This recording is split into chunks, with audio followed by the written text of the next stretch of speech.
Everyone আসসালামু আলাইকুম is me Tisha and welcome back to my channel. আজকে অনেক দিন পরে একটা রেসিপি ভিডিও নিয়ে চলে আসলাম। আমার এক্সাম সামনে, এর জন্য আমি একটু বিজি পড়াশুনো নিয়ে।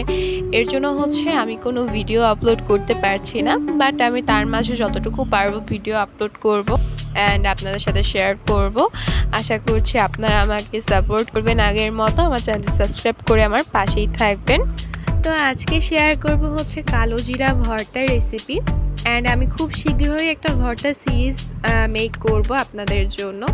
অ্যান্ড এর জন্য আমি কালো জিরাটাকে খুবই ভালোভাবে টেলে নিয়েছি। এখন এটাকে পাটায় বেটে নিব। তার আগে আমি রসুন কুচি, দেন কাঁচামরিচ, শুকনা মরিচ অ্যান্ড পেঁয়াজ, এগুলোকে কুচি করে ভেজে নিলাম।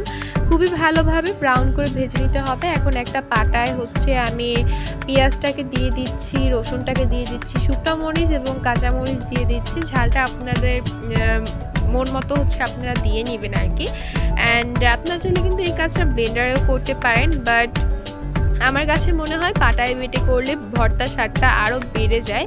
এর জন্য আমি পাটায় বেটে নিচ্ছি। অ্যান্ড আমার বাটাটা তত একটা ভালো না হলেও আপনাদের বাটাবাটি কিন্তু অনেক ভালো হবে আমি জানি। পেঁয়াজ, রসুন এবং মরিচগুলোকে ভালোভাবে বেটে নেওয়ার পরে এখন কালো জিরাটাকে দিয়ে আমি খুবই ভালোভাবে কালো জিরাটাকে বেটে নিব।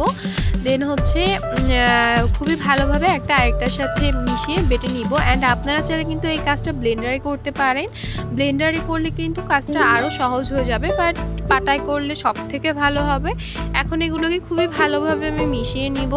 এখন এখানে আমি দিয়ে দিব লবণ। এই লবণটা আপনারা আপনাদের স্বাদ অনুযায়ী দিয়ে দিবেন, এবং দিয়ে দিব সরিষার তেল। সরিষার তেল দিয়ে দেন এটাকে খুবই ভালোভাবে মাখিয়ে নিতে হবে।